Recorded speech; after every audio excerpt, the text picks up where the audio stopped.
कहीं की ईंट कहीं का रोड़ा, भानुमति ने कुनबा जोड़ा। नमस्कार, उदय इंडिया डिजिटल में आपका स्वागत है। संसद में बड़ा जबरदस्त हंगामा चल रहा है। मंगलवार 28 मार्च को फिर से लोकसभा और राज्यसभा को स्थगित करना पड़ा।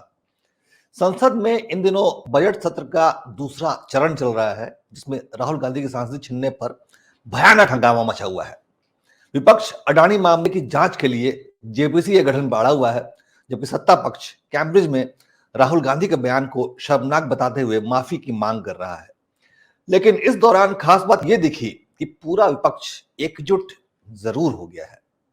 यानी ईंट और रोड़ा चाहे कहीं का भी हो, लेकिन भानुमति या कुनबा एक साथ आ गया है। जो टीएमसी कांग्रेस को फूटी आंखों ने सुलाती थी, उस टीएमसी के नेता काले कपड़े पहनकर राहुल गांधी का समर्थन कर रहे हैं। जो अरविंद केजरीवाल कांग्रेस के भ्रष्टाचार का मामला उठाकर ही सियासत में आए थे, उनकी पैदाइश ही वही से हुई थी। उनकी आम आदमी पार्टी भी पुराने गिले शिकवे भूलकर सोनिया गांधी का दामन थाम चुकी है। समाजवादी पार्टी हो या राष्ट्रीय जनता दल, सब खुलकर एक साथ आ गए हैं, क्योंकि इन सब को एक दूसरे के कंधे पर चढ़कर मोदी की बराबरी करनी है, मोदी से मुकाबला करना है।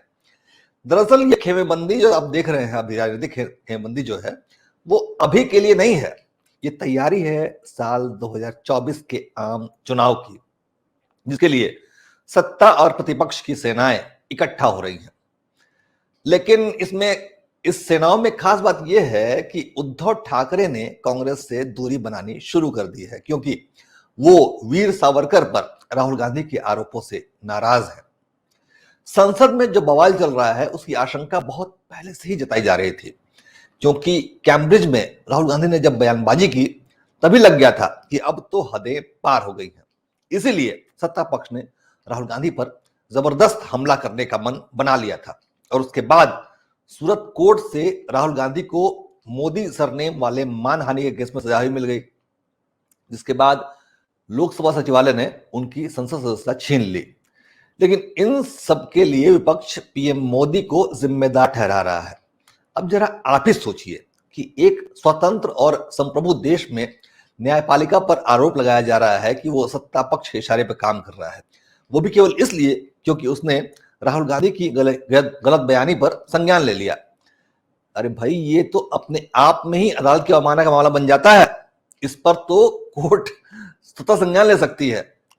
लेकिन चलिए, बहरहाल राहुल गांधी ने आग से खेलने को सोच ही लिया है, तो फिर क्या ही किया जा सकता है। इसीलिए कांग्रेस के नेता लाल किले से धधकते हुए मशाले निकाल लेकर जुलूस भी निकाल रहे हैं। इन सब को लेकर दिल्ली में जबरदस्त बवाल मचा हुआ है। लेकिन राहुल गांधी के संसदीय क्षेत्र पूरी शांति है।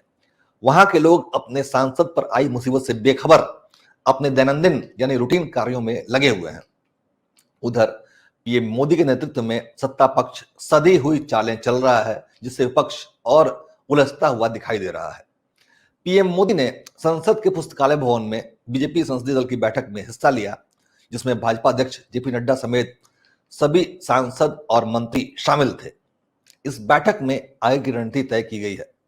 इस बैठक के बारे में जो खबरें छनकर सामने आ रही हैं, उनसे यही लगता है कि विपक्ष के हंगामे के बीच संसद का बकाया विधायी कार्य कैसे निपटाया जाए, यही इस बैठक का मुख्य विचारणीय मुद्दा था। बाकी कांग्रेस की मुश्किलें तो बढ़ती जा ही रही हैं, उसका कुछ किया नहीं जा सकता। वैसे आपको एक बात और बता दें कि राहुल गांधी के सिर पर एक साथ 3 आफत टूटी है। पहला तो अदालत ने सजा सुना दी, दूसरा कि सांसदी चली गई, और तीसरा ये कि पिछले 18 सालों से राहुल गांधी जिस 12 तुगलक लेन वाले घर में रह रहे थे, उसे भी खाली करने का नोटिस आ गया है। ऐसे में राहुल गांधी की स्थिति पर कवि रहीम का ये दोहा याद आता है, चाह गई चिंता मिटी मनवा बेपरवाह, जिनको कछु न चाहिए वो शाहन के शाह। यानी राहुल जी सयाफ्ता हो चुके हैं, संसदी गंवा चुके हैं, और अब घर भी जाने वाला है।